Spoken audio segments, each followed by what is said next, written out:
तो मार्केट जाना नहीं हुआ, थोड़ा सा समय मुझे मिल गया तो शाम को चाय नाश्ता कराने के बाद, और बाबू को भी फीवर है तो दवा दे दिया है, उसके बाद थोड़ा सा समय रह गया था तो मैंने सोचा कि जो काम रह गया है दोपहर में मैं करने आई थी, तो कुछ गमले अभी रह गए थे तो इनकी मिट्टी को इस तरह से निराई गुड़ाई मुझे करना था, क्योंकि कंपोस्टिंग भी करनी होती है और इसके अलावा भी समय समय पे गार्डन में ये काम तो करना ज़रूरी होता है ताकि पौधों की ग्रोथ अच्छी होती रहे।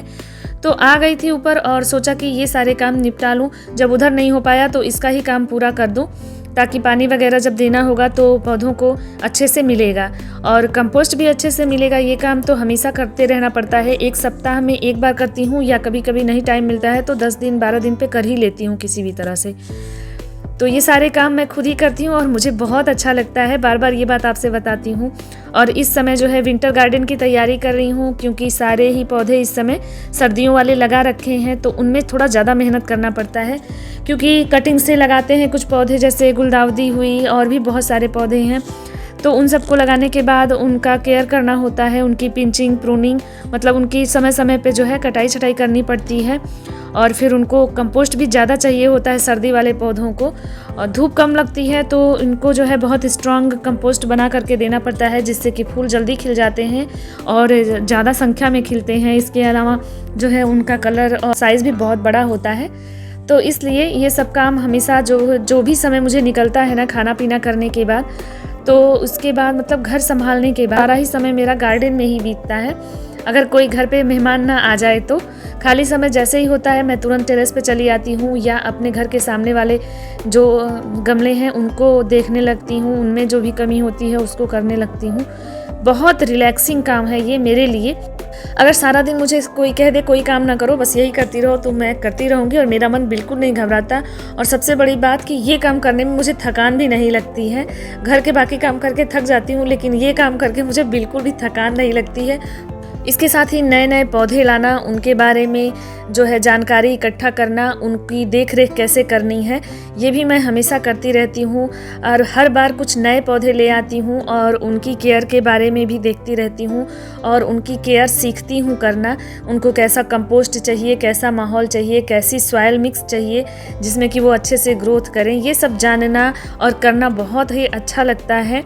एक नए पौधे की हर बार जानकारी इकट्ठा करना, हर मौसम में कुछ अलग अलग तरह के पौधे होते हैं जिनको केयर करना होता है। और इस समय तो फूलों से एकदम ही चाहे तो गार्डन भर सकता है, क्योंकि सर्दियों में बहुत ही लाजवाब फूल आते हैं और जिनको हम लगा करके पूरा ही अपना जो घर का एरिया है उसको जो है डेकोरेट कर सकते हैं। तरह तरह के फूल आते हैं, जैसे कि गुलदाउदी हुआ, गेंदा हुआ, इसके अलावा जरबेरा हुआ, पिटूनिया हुआ, डाइंथस हुआ, बहुत ढेर सारे आते हैं। कुछ जो है पेंजी होते हैं, साल्विया होती है। तो ये सारे पौधे इस टाइम नर्सरी में खूब मिलते हैं और लगभग ये 30 रुपए के रेंज में मिलते हैं। इसके अलावा गुलाब का भी सीज़न है, इस टाइम में आप गुलाब कटिंग से लगा सकते हैं या नर्सरी से ला करके लगा सकते हैं। तो ये सारे काम मैं करती रहती हूँ कि मौसम के हिसाब से पौधों को ले आना, उनकी केयर करना और उनको जो है लगाना बहुत अच्छा लगता है। फिर ये नेक्स्ट डे है, मैं बच्चों के स्कूल आई थी, बाबू का पीटीएम था तो उनको ले करके नहीं आई थी। तो उनके स्कूल में ये क्रिसमस की झांकी बनी हुई थी, तो मैंने सोचा रिकॉर्ड कर लेती हूँ, आप सबको भी दिखा दूँगी कितना सुंदर सजा हुआ है ये। और ये सारा कुछ ना ज़्यादातर बच्चों ने बनाया हुआ है, क्योंकि इन लोगों को जो क्रिएटिविटी एक्टिविटी कराई जाती है उसमें बच्चे बनाते हैं और उन्हीं से इनको डेकोरेट किया गया है। आप देख सकते हैं कितना खूबसूरत है।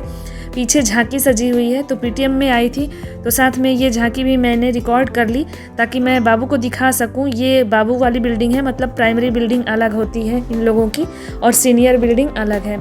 इसके अलावा कुछ काम भी था, मिक्सी वगैरह का थोड़ा ख़राब चल रही थी तो उसका जार वगैरह ठीक करवाना था, तो यहाँ भी आ गई थी। देखिए इनके यहाँ कितना जो है सामान है और हमारे यहाँ की ये दुकान बहुत फेमस है इन सब चीज़ों के लिए, जहाँ पे मतलब सब कुछ बनवाना हो, कुकर हो या आपका मिक्सी हो, मिक्सी का जार हो, कुछ भी हो। और ये सब करने के बाद गार्डन से रिलेटेड तो कुछ काम करना ही होता है, तो गार्डन के लिए भी कुछ टूल्स ली हूँ, चलिए दिखाती हूँ। तो ये 2 टूल्स ले आई हूँ जो है निराई गुड़ाई करने के लिए, क्योंकि सर्दियों में मिट्टी थोड़ा हार्ड ज़्यादा हो जाती है, तो इसके लिए, क्योंकि हम बार बार कंपोस्ट करते रहते हैं ना, सर्दियों में ज़्यादा कंपोस्ट करते हैं, तो उसके लिए ले आई हूँ। जो गहरे गमले हैं उनको करने के लिए, जैसे ये मेरा 16 इंच का गमला है ना, तो इसके लिए ये बड़ा वाला जो मैंने बनवा करके लिया है और ये बहुत अच्छा है। इससे जो है अंदर तक निराई गुड़ाई हो जाएगी मिट्टी की। मिट्टी को हार्ड नहीं रखते हैं गमलों में, नहीं तो फिर ग्रोथ रुक जाती है पौधों की। तो इन सब चीज़ों के लिए वैसे तो मेरे पास है बड़ी ढेर सारे टूल्स रखी हूँ, लेकिन ये वाले नहीं थे तो इनको भी ले लिया। और देखिए ये इस तरह से कुछ वर्क करते हैं। और इसके अलावा एक छोटा वाला भी टूल्स लिया है, जिससे कि छोटे से पॉट में जो गमले हैं उनमें जो है अच्छे से निराई गुड़ाई हो जाएगी। तो ये काफ़ी अच्छा है। मैं इसको चेक भी कर रही थी तो आपको सोचा दिखा भी दूँ। तो ये सारे टूल्स भी ले आई हूँ। और घर के काम के साथ साथ मुझे पूरा गार्डन को लेकर के चलना पड़ता है और उसके लिए क्या क्या चीज़ें ज़रूरी होती हैं समय समय पे लेती रहती हूँ। तो ये लिए, और साइड में आप देख रहे हैं कि 2-3 पॉट्स भी ले आई हूँ और कुछ फूल और भी ले आई हूँ, जैसे पिटूनिया है और पेंजी है, ये सब लेके आई हूँ। तो ये वाला देखिए, एक ये भी टूल ले आई हूँ। खुरपी है जो लंबी सी है और पतली सी है, जिससे कि इस तरह से छोटे छोटे जो पॉट्स में मैं पौधे लगाती हूँ या छोटे छोटे डिब्बों को कटिंग करके लगा देती हूँ। तो इनमें चौड़ी वाली खुरपी से ना दिक्कत होती है, डर लगता है पौधे को नुकसान ना हो जाए, तो इसके लिए ये वाली खुरपी ले आई थी। तो उम्मीद करती हूँ आज का ये छोटा सा व्लॉग आपको अच्छा लगा होगा। व्लॉग अच्छा लगा है तो लाइक कर दीजिएगा, सब्सक्राइब कर दीजिएगा। फिर मिलते हैं जल्द ही, तो थैंक यू।